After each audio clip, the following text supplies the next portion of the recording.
Good morning, afternoon, or evening, everybody, and welcome to ReZOO, the Zoo Review Podcast. I'm your host, Jack Baker, and today I am joined once again by my incredible co-host and fellow passionate zoo lover, the one and only Jodi McFarlane. Say hello, Jodi. Hello, everyone. Presented by Pangolin, the Conservation Podcast. This sister show promises to explore, appreciate, and highlight the fantastic conservation work of zoos from around the world, while also offering a perspective on the visitor experience. Today we are talking about a zoo with a very exciting future ahead of it, the fantastic Wild Place Project.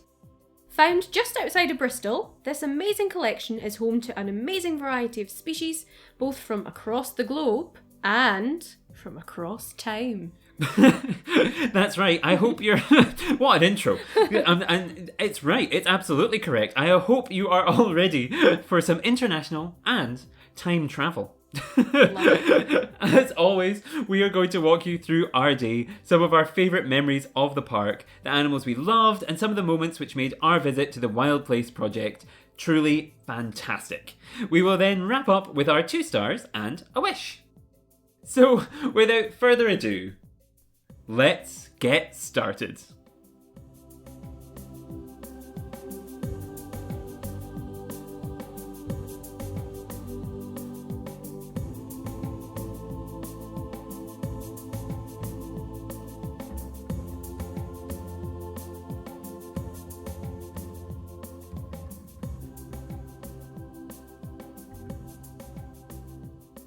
And welcome back to the show. Thank you, of course, to all of the listeners for joining us once again, and thank you, Jodi, for joining me to discuss the Wild Place Project. Now, this is almost serving as a part 2 to our previous episode, which was a kind of memorialised history celebration of the wonderful, the lovely Bristol Zoo, which is now unfortunately closed. But this wonderful park offers the kind of future, the hope for the Bristol Zoological Society, because it's where they're developing now. It's their new kind of project. It's in the name, kind of obvious. Gives it away. It is their new project where they are building more expansive enclosures, creating more immersive spaces, and just kind of starting almost anew with this brand new venture. And it's so incredibly exciting. So yeah, that's kind of some context for what we're going to be discussing today, because yeah, it's incredibly exciting to me that they have this kind of going forward. I don't know, Jodi, do you have any thoughts about the future of Bristol Zoological Society in this, or are you just excited in general to talk about it? I think the future is bright. I think so. Not to give too much away, but I think, judging by this, it's looking good for Bristol Zoological Society. It may be sad that Bristol Zoo is closed, but this is an incredibly exciting new venture for them, and I can't wait to see how it develops. But before we get too ahead of ourselves, Jodi, as I always ask you, what were your preconceived notions of the Wild Place? Had you been before? What was your experience? What were your expectations? What were you thinking? Let us know. I had not been before. I don't think I'd even really heard of it before until a little while before we came down for our trip. And yes, obviously we were going to see Bristol Zoo, and it got recommended that we should go and see this as well.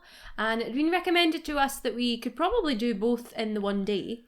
And we didn't do that, and I'm glad that we didn't. No. Because we spent a good chunk of time there, and I really enjoyed it, and I was glad that we didn't have to rush. Mm-hmm. I think so, because we spent about, I think we got to Bristol Zoo about 11, and we were there till about 4 o'clock, actually, I think. We didn't rush round, obviously, because we wanted to spend our time and really take the time to take it all in. But at this, again, we arrived about lunchtime, and then we spent the whole afternoon there until it closed. So it would have been quite tight to get them both in, especially for people like us. Yeah, absolutely. And I went in thinking it was going to be really small, because that's kind of how it had been pitched at me. And I did not feel it was really small. So my preconceived notions were completely wrong. I would say, what I would not disagree with you on, I would say that the land space is large, but the collection itself is not the most diverse in terms of number of species. Yeah.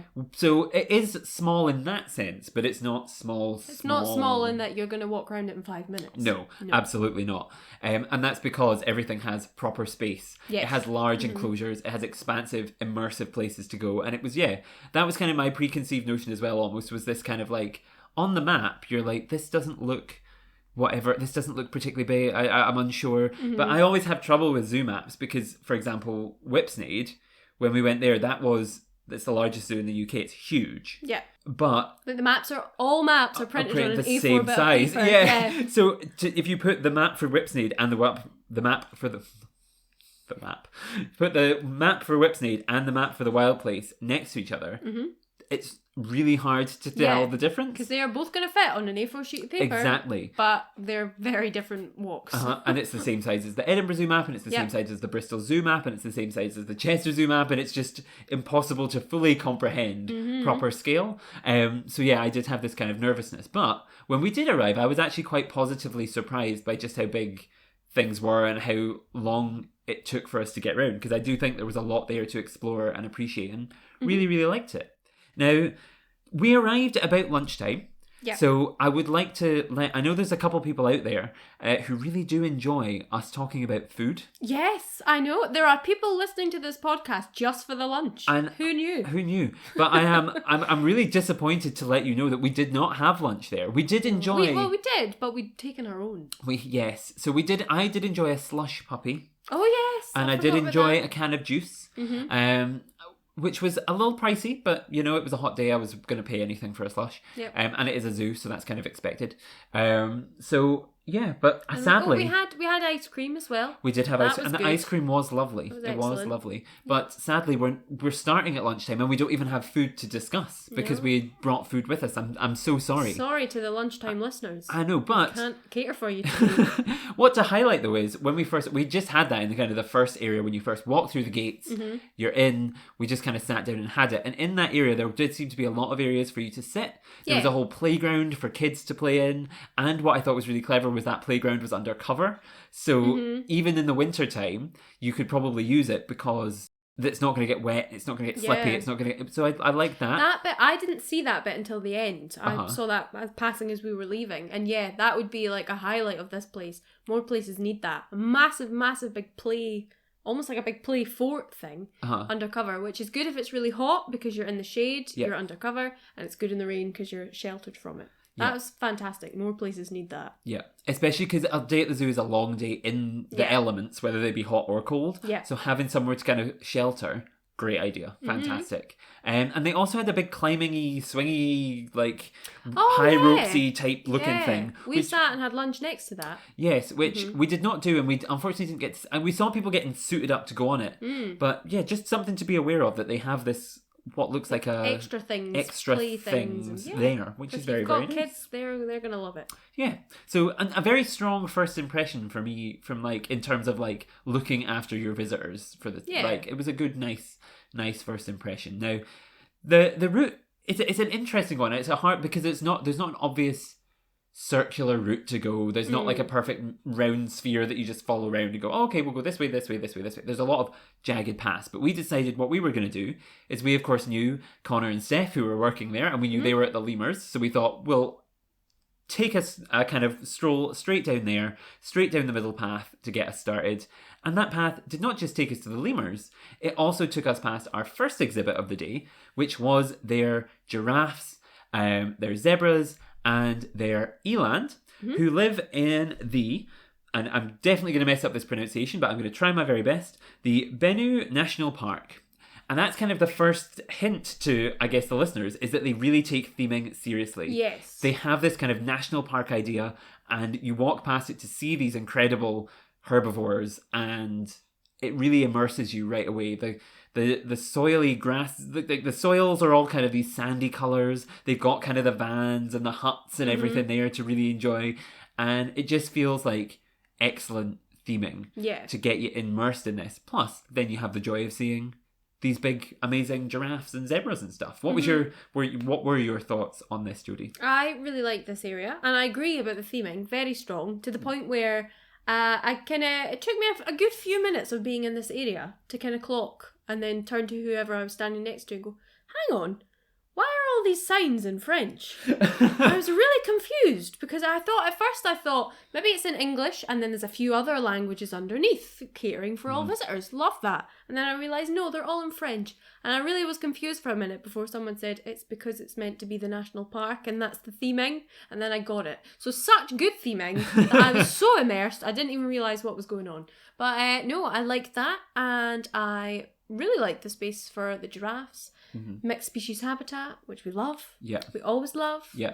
And it was kind of, I liked as well that obviously they had it open when we were there, I think, as like a mixed species thing, so everyone was roaming about wherever they wanted. But obviously they need to be able to section them off and keep them separate if they need to as well. And in each of the sections there was a different viewing area.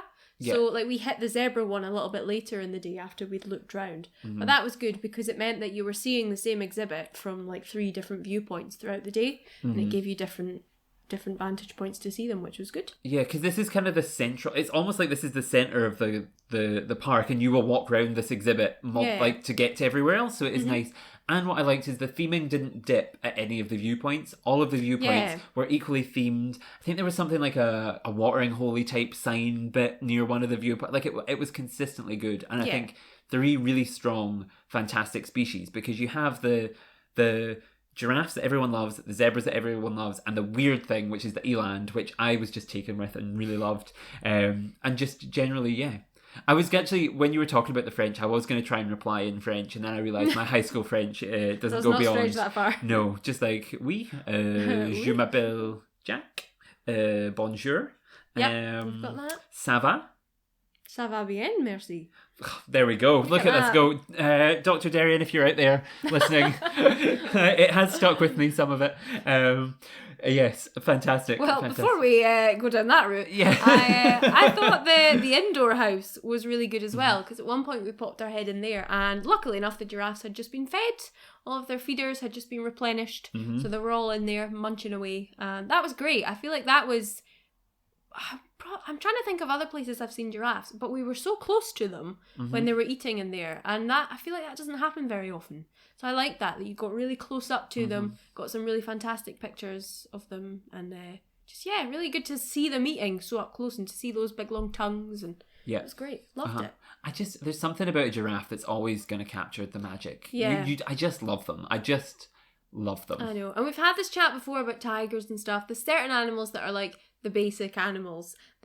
We're always advocating for the underappreciated ones, but there's certain ones that's like, we know they're basic, but they're just magical, and I can't help but love them and have them be one of my favourites, and giraffes are definitely one. And of course, like, they may be like kind of this like basic in terms of like everyone loves them, but there is an important conservation message there in that the giraffes are undergoing a silent extinction, where because they are so popular and so beloved, people think they're fine, but in fact their numbers are decreasing across or in certain areas their numbers are decreasing. They face serious threats across many African countries, and organisations.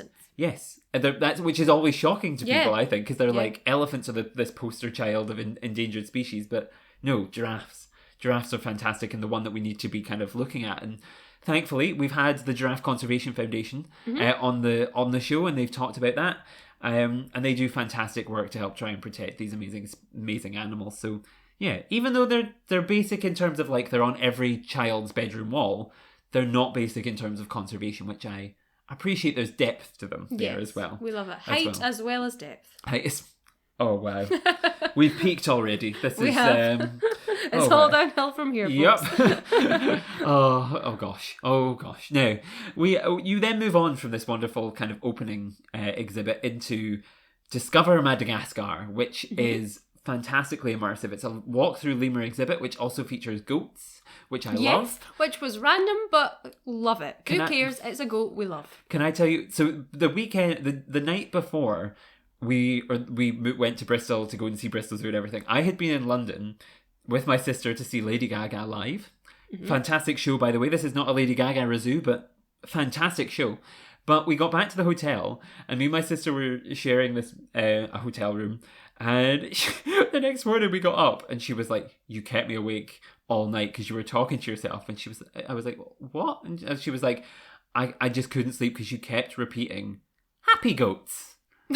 Happy goats.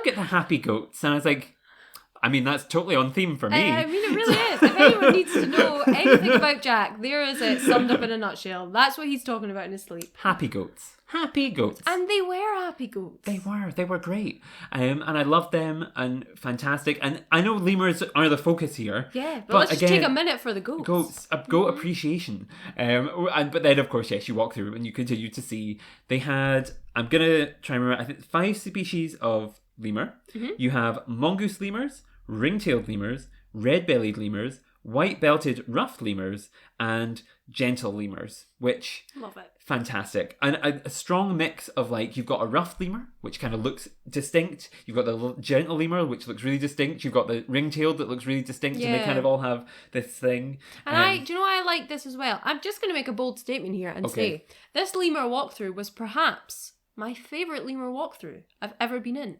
And I've been in many a lemur walkthrough. I just thought it was fantastic. Mm-hmm. Partly because of what you're saying. There was so many different types of lemur. Because a lot of places lean towards like, oh, we need lemurs, chuck a few ringtails in there, tick. Mm-hmm. That's lemurs done. And I really liked that there was a lot of different lemurs in here. They gave a lot of space to the lemurs. Like everyone got its moment to shine. And there was just loads in there. Mm-hmm. Like at one point we were in, I think it was the bit with the ringtails. And it was like, you know in cartoons when you were a kid, there was a clown car. Mm-hmm. And all the clowns just came piling out of this tiny car. There was a bush. A beautiful bush that I was just admiring because of the lovely colours on it. And it started rustling. And I was like, oh, what's going on there? It was moving. Then a lemur popped out, ran across the road. And then it was like a clown car. Like loads of them just came piling out of this bush, running across the road. I love it. It was bizarre, but it was great. I was loving it. They were just so close up, and lemurs are so gentle and like so. Well, Jack would disagree because I've been bitten by one in the past. Yeah. But in my experience, they're so gentle, so lovely, and they just seemed so comfortable in there. And you were so up close, beautiful surroundings, beautiful plants in there with them.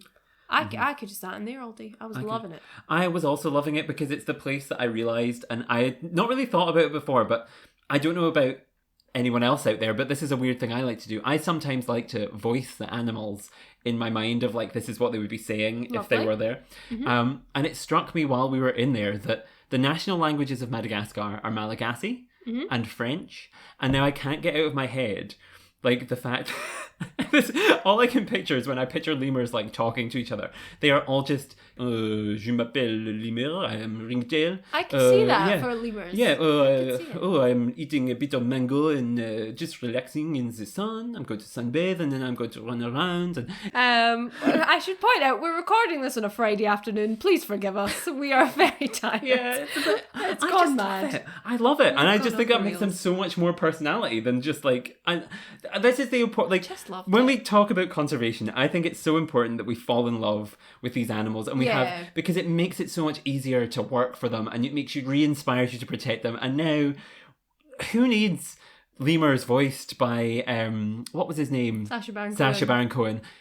Cast cast someone else. Cast a French actress in the next one. Cast someone completely change it up. I'll do it. That bit. Yeah, I'll do it. Get that wee recording from ReZOO and play that over the top. There we go. Love it. And so yes, I also fell in love with the lemurs and would agree that this is one of the most fantastic lemur walkthroughs I've ever seen in my life. The Wild Place Project should be exceptionally proud of this. And the thing is as well, it wasn't overly complicated. Like in terms of the layout and the gates and the fence and all that, it was quite simple. But it just goes to show you don't need to reinvent the wheel. No. You know, if you've got a walkthrough, have what it says on the tin, make it good. And as well, the theming in this bit was really strong. Again, the whole Madagascar theme, because when you first came in and you went past the goats, there was then a little sheltered bit that you could sit in. It was a very hot day when we went. Mm-hmm. So a few of us were sitting on the benches in there, and they had... I can't remember if you actually came in here. I think you did at one point. I did at one point. And they had loads of stuff, like signage and educational things, and it was all themed to be like a little hut in Madagascar, and it was great. I had some kind of blackboard with words on it. I wish I'd taken a picture because I can't really remember now. But it was just very strong theme, like a little lookout outpost or something like that. It was great. Yeah. Loved it. Really consistent all the way through. I think 10 out of 10 for this. Loved it. And if we do eventually do a ReZoo's award show, as I've been consistently mentioning, If you say it enough times, it's going to happen. It's going to happen. It will be up there of my favourite things, I think, of the year was this. Fantastic, fantastic, fantastic, fantastic. Now, we could talk about that all day, or we could continue, which we did, and we walked out of the lemurs, and we decided we'd walk kind of around to see the walled garden, which is another area of the zoo, kind of on the other end. So we walked down through a path and through the area which I believe the wolves used to be kept in. And what was nice through here was they kind of had kept signs up for like local bird species that you could be looking out for, just to keep you engaged with the learning and the outdoorsness of it, which I liked very much. And then you got to this huge meadow, which was just like something plucked out of like Pride and Prejudice and plonked in the middle of this zoo. It was gorgeous. We walked fantastic. through and we're like, are we still in the zoo? Have we taken a wrong path? Because you didn't feel like you were in the zoo anymore. Yep. Everybody watch out for ticks, okay? We're going to be careful here. We're going to appreciate it, but we're going to watch out for ticks. But no, it was really nice and just a nice aesthetic pit stop. If you're looking for your Instagram photos, that's the place to go. It had the big tower in it, didn't it? Yeah. Very, very Tower nice. Meadow, I think it was called. Very random. Still not really sure about the tower because we didn't walk all the way out to it. No, it was very hot. We weren't going all that way. That was gorgeous. There was a lot of people picnicking. This was a good thing about here as well. Lots of spaces for just sitting, chilling if you want to wee rest, if you want to picnic, if you had little people with you with little legs who need a rest. It was great. Becky. Sorry. Shout out to Becky. One of my friends just there. Sorry, Becky. We love you, Becky. No. And then we kept walking, and eventually we got to the walled garden, which was a fantastic little space that contained meerkats, dik-dik, and a whole bunch of different species of birds. And I really liked it because it was like a nice little contained space. Yes, and it contained a lot of stuff back to back to back, and a lot of hitters that were like cool. The birds were beautiful. The kind of dik-dik always satisfies, very, very cute. And then you have the meerkats as well. I don't know, did you have any thoughts on this area, Jodi? I remember, again, it was very hot by this point in the day, so I remember being roasting while I was standing looking at the meerkats. And the way that they had their enclosure set up, there was an outdoor space and an indoor space, as always. And the indoor space almost was like what had at one point been a greenhouse had now been converted to the indoor meerkat space. Probably because in the walled garden, that probably would have been a greenhouse at one point in time, back when it was a garden. And I just thought that was a really good idea because meerkat houses obviously have to be really hot to keep it nice and warm for them. And I just thought, what a simple way to do that. Just make it a literal greenhouse. Like, why not? Instead of building a building and then having to pay loads to heat it up. Use the sun. Ingenious. And it means that they could have that kind of in the winter. They still kind of can, like, it won't maybe heat up as much, but you'll still get natural heat in there from the sun and like. Yeah, just something really simple that I'd never thought of before, and then it was like, oh, that's just a really, like it's like work smarter, not harder. I love that from them. Yeah, because they're working harder in every other part of the zoo without theming. They're working smarter here. Yeah, good plan. And I just really enjoyed it. Really loved it. We walked out of the walled garden though, and were confronted by red river hogs, who were all tucked away as far as they could be in the shade. Yeah, and I was like, I wish I was you. Yes. It was so hot by this point of the day. As if you're not in the UK, we've been having a heat wave this summer and it was roasting, and so the little hogs were tucked away at the back and enjoying it. So we don't have much to say, but I would again say they had a huge space. Yeah, huge, really good. And loved it. Very, very nice for the little hoggy boys, which was nice. I don't know, did you have anything to add to hogs? Not really. I think by that point we'd got our ice cream. We were appreciating the shade. Yeah. And I guess just to again reiterate that it's another one of those parks that really was making the most of its natural surroundings. It felt very natural walking about because in this space there was a lot of trees, a lot of green leafiness going on, which is nice. Yeah. We appreciate that. I think so. 10 out of 10. Again, loved it. Very, very happy. Very, very satisfied. It's probably the biggest Red River hog. Red River hogs always seem to end up, like at Edinburgh Zoo is the same. They always seem to end up with the biggest spaces. And I mean, good for them. Probably in all the times we've been going to the zoo, 9 times out of 10, they're lying sleeping. And you think, why give them all this space? But one time we saw them zooming. They zoom. They zoom. They do zooming like a puppy. Space. It's very funny to watch. It's like they all get up at once and they zoom about together. And then they all go and lie down and just absolutely crash like a toddler. But Love it. Love it, love it, love it. So cute. So cute. Like puppies in pig form, and we just love them. Now, speaking of zoomies, good transition, because we are going to one of the fastest animals, of course, on the face of the planet. I wondered what that transition was going to be. I was like, zoomies? To their cheetahs. Yes.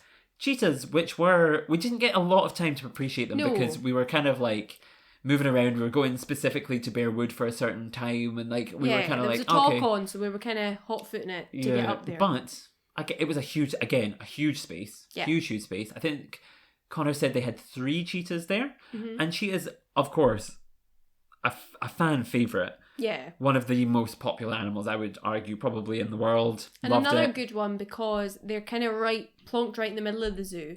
So, again, lots of opportunities to see them because there'll be lots of paths that as you're walking down them, you're walking past one side of the cheetah enclosure.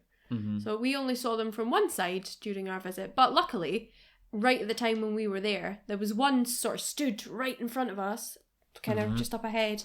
And then there was another one I think I spotted that was lying down. So we got a really clear view of them, which was good. Yeah, a 10 out of 10. I really appreciate it. Do you know what, something I learned actually that has nothing to do with these cheetahs, but I think is really interesting, I learned recently, from listening to another podcast, Just the Zoo of Us, would recommend, if you're listening, was that there used to be, so that one of the fastest animals on Earth is the pronghorn antelope, which lives in North America. Why would something in North America need to be that fast? Because there's no fast predators in North America. There used to be North American cheetahs, which are now extinct. And it was basically this arms race where pronghorns got faster and faster and faster and faster, and cheetahs got faster and faster and faster and faster and faster, but then the cheetahs died out. So now there's the pronghorns that just bolt as fast as you can imagine. For no reason. I love that. I mean, I don't love that because it's a shame for the cheetahs, but I love stuff like that in that, you know, you can see why certain animals are the way that they are today. It's because of something historically. Even if, you know, the predator, the prey, or the environment has changed now, you can see that sort of historic transition through time. Yeah, and I just loved it. I think it's such an interesting and weird thing about cheetahs. Like, it's because it's something that we don't think about, is that at one point all of these animals were found in much larger ranges. It's like when people learn that there's Asiatic lions, they're like, what? And you're like, oh, there you go. Everyone thinks they're just running about Africa, but no. No, they're all over the joint. And not really, they're in that one tiny bit of forest. But they're not just in Africa, is what I mean. Yes. Not just in Africa. Yes. They're kind of, more widely found than that. Now, the next exhibit was built up to me by Connor, who works for Bristol Zoological Society. Context for listeners. He was a guest on the last episode. If you are interested in hearing more from Connor, he's there. But he built this next exhibit, Bearwood, up to the point where I was like, I'm going to have to fake excitement because I don't think it can be as good as he's possibly making it out to be. I was like, this is going to be bad. We were ready to have to go in and be like, whoa, yeah. And I was like, oh no, I don't know if I'm going to be able to like do this. But when we walked in to Bearwood, I was astounded. My expectations were met and exceeded. As you walk in through this gateway and are transported, now this weird intro is now going to make sense, to 8000 BC, to a time where wolverines and lynx and wolves and bears existed within the British landscape, and you're transported both physically, because you walk through and it is as if you've stepped back because there are all of these animals walking around in a native looking beautiful woodland, and also transported through the power of technology because there's a lovely little film that goes on. Yeah, that's right. I do wonder how they got the like birds and stuff to fly backwards in that film. Must have been very impressive. Hard to do because it scrolls you back in time, and it just must have been really hard to shoot. No, it's a very like a rewinded video of like us going back in time, and it was just very, very good. And so that was your first impression, and you walk in and it just meets and exceeds every expectation I had. Yeah, I loved this area. I can't express enough how much I loved it. And as we've discussed before, listeners, I'm not overly enthused by things very often. I loved this. Like, I really did. And we'll get into all the details why. But yeah, and here is another place where I would again highlight why theming is so important, because was amazing, just walking around and seeing the animals that were in this section. Them by themselves, really cool. We got a really good view of them all as well. We were lucky. That would have made it in itself. But then when you add the theming, that is just like this perfect thing that ties it all together and takes a brilliant exhibit up to an outstanding exhibit, in my opinion. Fantastic. And it takes it, because yes, the journey, you walk through it, you go through, you see this film, you walk through, and you are transported back to 8000 BC. And then as you walk along, I think it's 750 meters. I read this earlier on the website. I don't just have very good memory for boardwalk lengths. But you walk through and you kind of walk, and you come modern and forward in time. And so you have this kind of like journey from 8000 BC where they were these 4 fantastic species, now up to today where there are none of them. Yeah. And it kind of is this like, you're like, wow, this is amazing. And then you realize, hang on, we're losing stuff. And it inspires this goodness inside you to want to do more and act more. Because it's very visual, wasn't it? Like, rather than just, you're walking around seeing all the animals being inspired, but then having that, like, following the timeline along, and you can see it in front of your eyes as you pass each sign. You've lost another animal every time you reach the next sign. So it's just a really sort of stark, reminder. You're presented with it, that these are animals that we used to have, now we don't. We need to protect them. Yeah. And just, a really, really good use of a space. A beautiful space as well. This was a part where it almost felt separate from the rest of the park. Like, the rest of the park was all quite cohesive. It was all felt very similar theme. And then you came down to Bear Woods, and that almost could have been a separate park in itself, because you were literally just in the middle of the trees, in the middle of the forest. They've built a boardwalk through it that you can walk through the trees and have all these animals roaming about on either side of you. And it was just, what an immersive experience. It was great. Now let's get down. I feel like we're talking about how great it is, but we're not actually listing. We're down to the nitty gritty. What did we like? Yes. So yes, the first thing we came to were the lynx, I believe. They're down on one side of the boardwalk, and we had a look. You couldn't really see them from this point, but don't worry, we do see them later on. Because by this point, if you've been listening to all the other ReZoos, we were like, we're not going to see a lynx. We've been to so many places with lynx, and we've not seen one yet. Yes, very boring. So we reached this point and we thought, here we go. It's the same old story with the lynx again. Yep, but we'll pick up on that later. Because the first animal we actually did see was the wolverine, which was sat very nicely asleep, but on top of its house.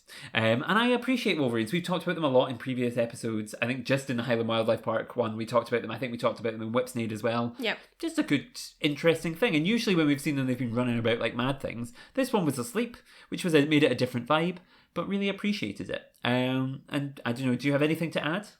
No. No?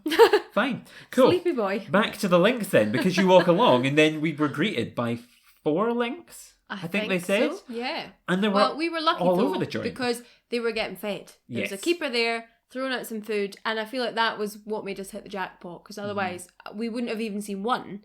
And then again, it was like the clown car from earlier with the lemurs. They just kept popping out the bushes, and suddenly there was 4 sat on this hill. Absolutely stunning animals, really adorable. You know, like when puppies are little and their paws are too big for their legs. It was like that. They've got big, fluffy paws, the little pointy bits on their ears. Just gorgeous. Loved them. Fantastic. And this is when I started to realise, not just was the animal fantastic, the signage was beyond anything else, because not only are there fantastic kind of animals in this space, you then come to like all of these amazing signs, which are not just amazing signs that are there all year round. They're amazing signs that change throughout the year. This was fantastic. They change the panels for the animals depending what time of year is up. And they have this like structure of like puzzle pieces almost that slot in and out. Yeah.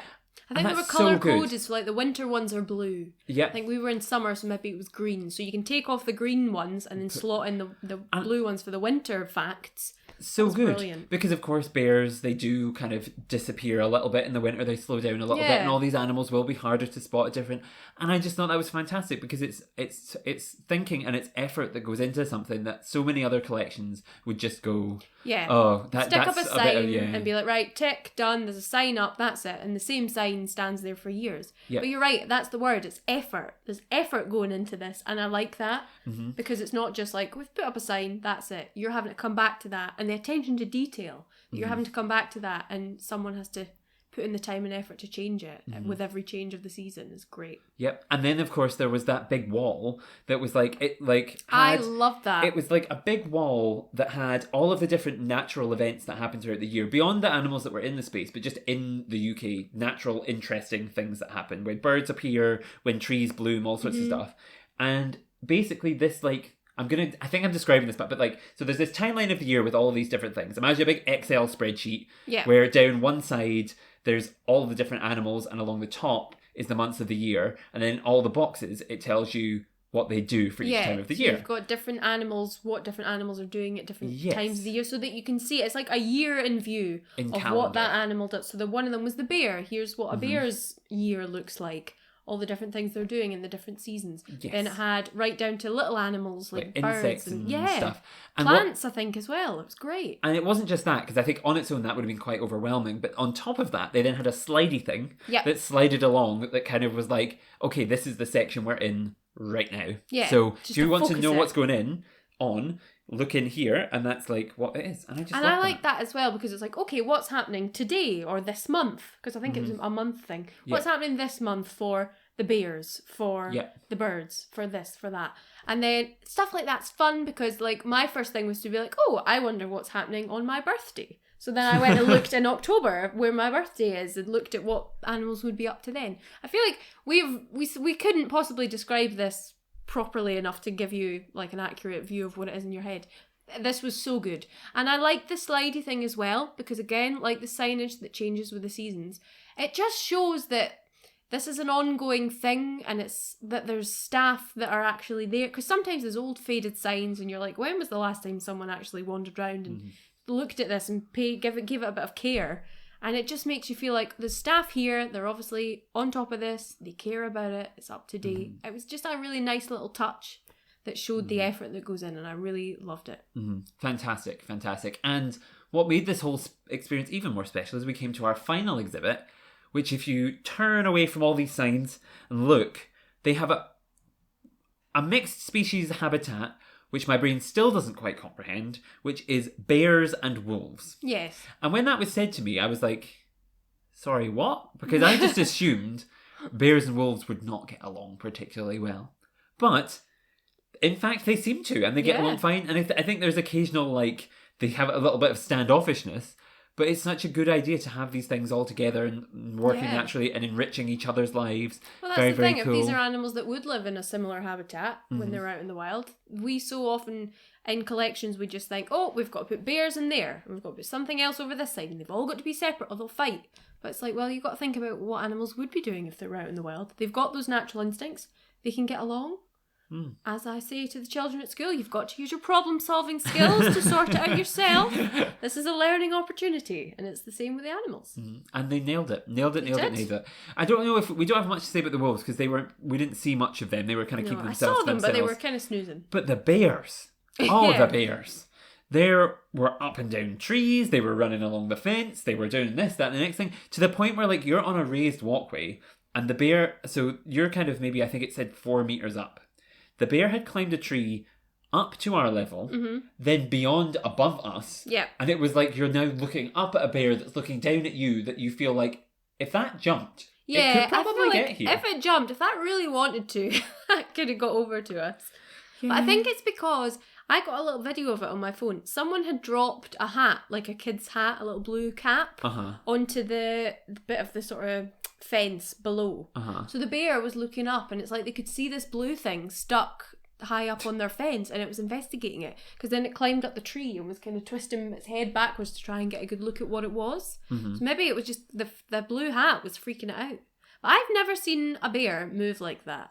I know they can climb trees, but I had never seen one do it in front of my eyes. Never that in my was life. Amazing, because they're always just lying snoozing, and they're so chunky. They're chunky and fluffy, fuzzy, brilliant guy. We love, as we discussed last time. You just wouldn't think they'd be that agile, that they could get up a tree at all. Never mind as high up as that one got, but it did. And it was fantastic, because there wasn't clear grips. There was it was just up I go. It's just okay. Brilliant. It makes me more scared of bears though, because I'm like, if I'm in the forest, my strategy would probably be climb a tree. Oh, bears not coming up after me. Nope. Now. Nope. Fantastic. Just massive as well. And again, the space was huge as well. Yeah. Big space for big animals. There's none of it up the back, like so on either side of the walkway you were looking, and they had a little tunnel that went underneath the walkway that they could go out. So I think the keeper had said she was trying to call them all down so that she could feed them all in one bit together. So, because at one point we thought that we'd seen 2 and one had climbed a tree and that was impressive enough. I had wandered off from the rest of the group, gone a little bit further along, and looked to my right and suddenly went, oh, there's 2 more bears. Yep. Standing on, and it was almost like raised, like it went up in levels. Yeah. Up to the little den thing that was up at the top. I just loved Brilliant it. Space.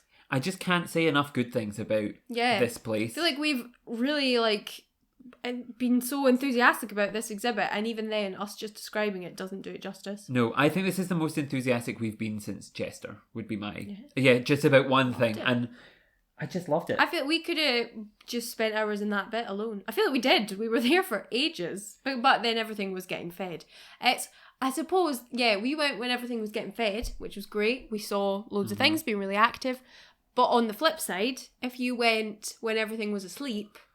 It would probably be really hard to see anything. But the signage is good. The signage is great. Read all the signage, that's grand. But again, that's just a testament to what a lovely exhibit it is. That if things are sleeping, it might be hard to see them because it's so big and green and leafy and natural for them that they can camouflage and hide away if they want to. And we love that because that's good for them. Mm-hmm. I'm excited. And I think what is exciting about this is, for me especially, is like, this is obviously where Bristol Zoo is moving. Like, they're moving a lot of stuff from Bristol Zoo here. And if everything is executed to the quality of Bearwood, because Bearwood is their most recent project. Yeah. If everything is executed to this quality, the Wild Place project could easily become one of the best zoos in the UK, in my opinion. In my humble opinion, that could happen for it in the future. Because that whole space was just great.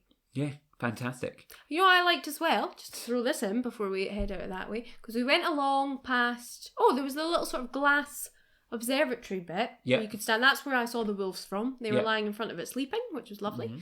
And a little bit further along, one of our friends had gone to have a little seat on a bench. Yeah. I went up to join her, and there was a little game about bees. Game of drones. So I liked that there was things like that, as well as signage with loads of great information. There was a few signs with like games and little activities, interactive things that kids could do. Because it is quite a long walk, especially if you were wandering around there with kids. So that was good that they thought about that as well. And there was little pit stops you could take to have a wee seat, play a little game, then keep moving. Especially because it was like about UK native species that are still around. So by the end, you're kind of now back in 2022 at time of recording. And so, you're now lost these species that are amazing and fantastic. But it highlights there are still cool and amazing and fantastic species in the UK. We just need to try and protect them. And I think that's just great. Just great. Loved it. Really good. Really, really strong way to finish as well. And then, of course, they had their classroomy thing that I went in and was nosy in.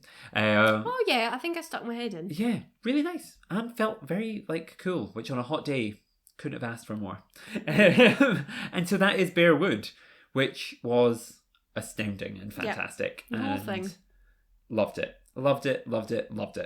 Now, we come to, it's not quite final, second final thing, which were the Gelada baboons. Oh, yes. Which are another often... strong themed area. Yep, Gelada rocks, which Gelada baboons are often referred to as baboons, but are not apparently true baboons. Ooh. Did you know that, Jodi? I did not. I kind of knew it in the back of my mind, but I never really knew why. I feel like we've talked about Geladas so often. How has this not come up before? We've been living a lie. Yes, I will tell you why. They are not true baboons because they are just slightly, if you look on the evolutionary tree of life, they are just slightly separate from the ones that should be classified as baboons, which is interesting. Even though they look very baboonish, they are fantastic and I love them. And I think these guys, they were an all-male group.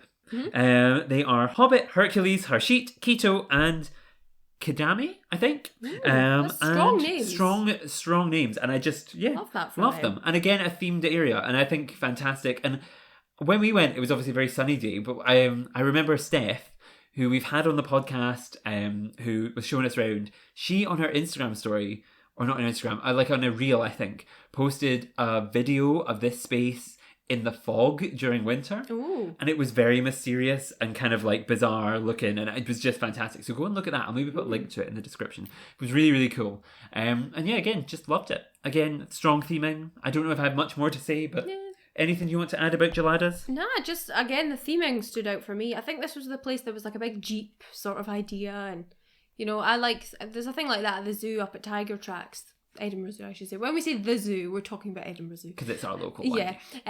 Yeah. Just, I like stuff like that. It makes you feel like it's some kind of ranger who's out on site. And yeah, just a nice way to kind of tie it all in and make it really encapsulating. Love it. Yeah, and I think it works well with them because they are...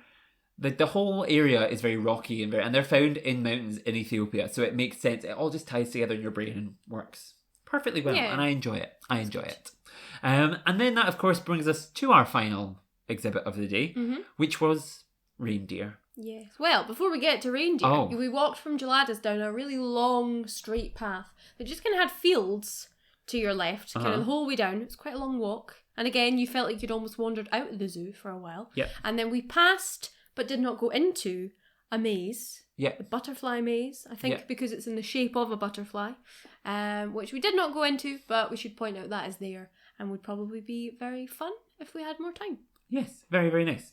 And then we came there was to the reindeer. Yes. Mm-hmm. What did you think of the reindeer, Jodi? Always love a reindeer. Yep. Always love them. They could be quite easy to miss because they were sort of tucked away in that corner there. The only other thing down there was that big climbing thing that we talked about at the beginning. Yeah. So you might not you would think, oh, that's a play area down there. That's for the climbing. Yeah, the path doesn't naturally push you that way. So you wouldn't necessarily think to go down there because you wouldn't think there was any more animals left. Mm-hmm. So yes, don't miss the reindeer. Nice little way to finish the day. Yeah, and very, very cute and wholesome. And that kind of brings us to the end. It seems to have wrapped up so fast after our monumental ranting about all of the different things, but it was a strong zoo. It was. Capped off with a gift shop, of course, which was small, but it had all the standard stuff if you're intrigued by it. It did what you needed it to do, didn't it? It did. Yeah. And I guess that brings us to the end, and of course our normal closing segments. Was there any closing stuff that you wanted to mention beyond the gift shop, perhaps? I think so. I think we've kind of covered it all. Most of the big ones, haven't we? The only thing I might highlight is the ticket price. We did spend. It might seem expensive, but we did spend the whole afternoon there. So I think if you were really to stretch it out, the ticket price is justified. It's just something that if you were to read it and then read the animal list, there's less animals for your money compared to other zoos, but it's bigger spaces, and I would say, And we've always got to give the usual spiel, which is that there was lots of different talks on throughout the day, which obviously Connor and Steph and colleagues were doing. So, you know, they're there to help you spend longer there, learn more about it, really engage with your visit. So we would always encourage people to do that, and then you really get your money's worth. And it's the type of place where I think if I had kids, it's the type of one that I'd buy a membership for the year. Yeah. To then visit multiple times. And because you could just take them to the park near the start, maybe go and see a couple animals, get them to learn something, and then you could leave and you wouldn't feel your money had been wasted or whatever it is. So I think that's a good recommendation, I think. Especially because it supports obviously the future development, because in 3, 4 or 5 years time, once everything's moved over from Bristol and built and whatever, it'll be very exciting and a new place to be. And I guess that brings us to our 2 stars and a wish, which the wish could be interesting given that they are at a time of development. So interesting. Use a good wish because it might actually come true. So yes, what would your first star be? My first star would be, I'm going to give it to, I could give it to the whole of Bearwood, but I won't do that. I'm going to give it to specifically that big board that had the whole year. Really? I loved that. I said that to Connor on the day. I just loved it. I don't know if it's like the educator in me. I just loved it. I loved it. It's a thing that stood out to me in that area. And I'm always rambling on about signage and theming and all of that. So as much as I loved all the animals in that space, my star specifically is going to go to that board. Just because I've never seen anything like that in a place before. And I just think it's such a clever thing to have in there. And I loved it. Agree. A good choice. I do like the themage being brought in. I would say that my first star, I would agree, but I think I'm going to go with the Discover Madagascar section. I assumed that was going to be your second, and I've just pinched it, but I'm sure there'll be something else you can think of. I just think that walkthrough was small but mighty. It was strong. It was well themed. It was very like diverse species. It had goats. It had great signage. It just was strong. 10 out of 10 for the Discover Madagascar section. Back to you, Jodi. Star number 2. Well, yeah, my second star was going to be the lemurs because, as I rambled on about earlier, I loved them. What would my second one be now? Now I've got to think of another one. We see it like it's a hardship, like we haven't just talked about all the things that we've loved. I was going to say, for the you past did like hour. the giraffes. I did, yeah, I was thinking that. And I liked the giraffes just because, yeah, I liked that you could get quite close to them when you were inside, because a lot of places I've been, there's always a big outdoor space with a big lookout point you can go and stand, but a lot of places you can't go into their house, or you can, but they're quite far away. I liked that they were so close and that the feeders were really close, and yeah, that was probably one of the most close-up giraffe viewing experiences I'd had in an indoor house. So that was definitely a star. Yeah. A good one, a good, excellent one to mention. I did, really enjoyed. Again, all the theming was fantastic. Very, very nice. For me, I think it was the bears that were decking it up and down the trees. Was my second star. Bizarre, wonderful, natural behaviour at play, and it was just really entertaining. We must have stood there for about 40 minutes just watching them. Yeah, I just absolutely loved it. So 10 out of 10 to those bears. Loved them, loved them, loved them, loved them, loved them. Now, on the other side of the coin, of course, the Wild Place is the new site of the new Bristol Zoo, where everything's moving and changing and doing stuff, and it's all a time of development and change. If you could make a wish of something that would change, what would that be? Does it have to be a wish of something I wish would change? Can it be a wish, something that I hopefully will continue? I like about something that we always talk about when we're ReZooing is that things are not grouped in a way that makes sense. Yeah. I feel like things are grouped here in a really clear, cohesive, themed way, and that's brilliant, and I hope that continues because I like it. I would agree. I wish for that to continue. Make it come true, Wild Place. Yep. To kind of piggyback on that before I give my true wish, my wish for you to continue the theming, yes, but also I would ask politely that they change their map, because the map is good, but it's also not great. It's just symbols. It could be better because it is just symbols of animals on a map. It's not entirely clear what those animals are. It's not like the map just bothers me slightly. And everything's grouped in ways that make sense. And I'm very picky about a map. And I know I'm being pedantic about, like, people are going to be like, what is just a map? But it does, I just wish their map was just that's fair, because as for anyone who's been a long time listener, both of us, but particularly me, get very stressed about maps and timings and planning the day. So we like a really well-structured map that's quite easy to follow. Bit more colour, bit more life, bit more something. Because the map, it was quite pale. I feel like it was just a kind of beige, vague situation. Pale, But I guess there's no point redoing the map right now when it's probably all going to be changing and things are going to be getting added. Well, but once we've thrown all the new stuff in and we've got it all ship-shape and shiny, let's get a new map that reflects how fantastic the park is. Yes. Because when you first come in and you get that map, your expectations are not necessarily high. The map should get you excited. Yes. Now, my true wish. Yes. I've kind of piggybacked on yours for a little wish. What's the true wish? My true wish is, I wish that in the future, as they develop and as they change, I kind of mentioned this, that they keep putting as much thought and effort into everything as they did to Bear Wood. Because I think what made this special to me was that every area was distinct and themed and excellent. Yeah. But I really hope they continue that, because I think with a building project and what is going to be significant large building projects over the course of a very short space of time, I think it could be difficult to continue to be as creative and as fantastic. And to have that attention to detail. And have the attention to detail. So I would say... Because it might just be a case of, we need to just build this quickly to chuck the gorillas in because they need to move because the other one's closed. Yes. Yeah. Don't do that. Yeah. I would rather it took an extra 6 months to finish a building project and do it perfectly and properly and have the level that was as fantastic as Bear Wood across that whole zoo again, than anything else. And I know I have no say, and people probably don't have any say. The people who make the signs and everything probably are not building the enclosures or related to that too closely. They probably do the signage and interpretation separately. But I would really hope the interpretation team and that signage team and theming team, whoever they are, keep doing what they're doing and don't let the stresses of building work and changing deadlines and this, that, and next thing change that level and attention to detail. Because I think it was so special, and that's what made it special to me, and I would hope they would continue that as well.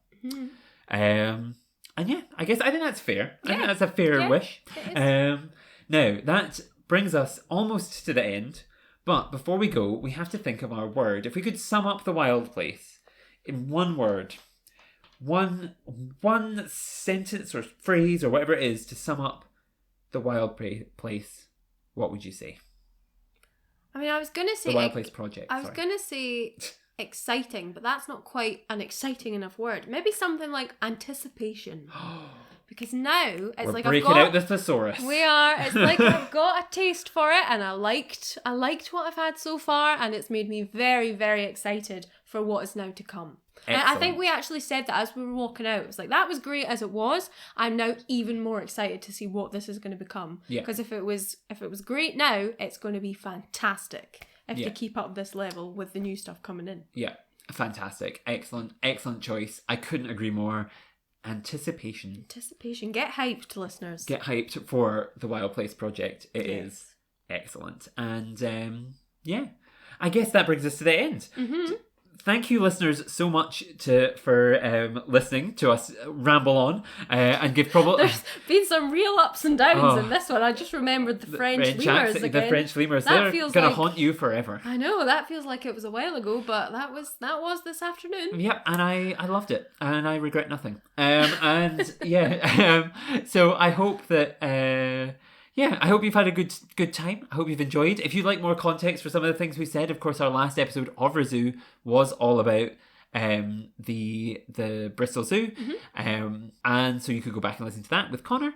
You could also go and listen for more context to our series, The Land of the Lemurs, which is all about lemur conservation, or our episode with the Giraffe Conservation Foundation. Again, an excellent one, all about the conservation of giraffes. So go back and have a listen to those if you haven't already. Until next time, I was going to hype up what we're going to do next, but I don't even know where we're going next. Who knows? I know. It's going to be a real adventure. Well, if it's anything like this one, it's going to be a wild ride. Yes, but look forward to it. Subscribe so whenever it does come out, you don't miss out. You can subscribe to us on your podcast platform of choice, whether that be Spotify, Apple Podcasts, we're on them all. Hit subscribe, hit follow, leave us a nice review if you enjoyed. And let us know what you would like to hear about next. Tell your friends. Share the love of ReZOO and conservation with everyone around you. We would be very appreciative of that. You can also find us on social media. We're at Pangolin Podcast on Twitter, Instagram, Facebook, and everywhere else. So you can follow us on there. And you can follow me on Twitter at OnlyJackBaker as well. And with that, that brings us to the end. So... any closing thoughts, Jodi, or are we good to go? I think we're good to go. Okay. I'm too scared. We've already had the French stuff. It's not the time to ask for random closing thoughts. Let's just quickly wrap it up. And on that note, au revoir, everybody. Oh, no. Goodbye. Bye. Oh.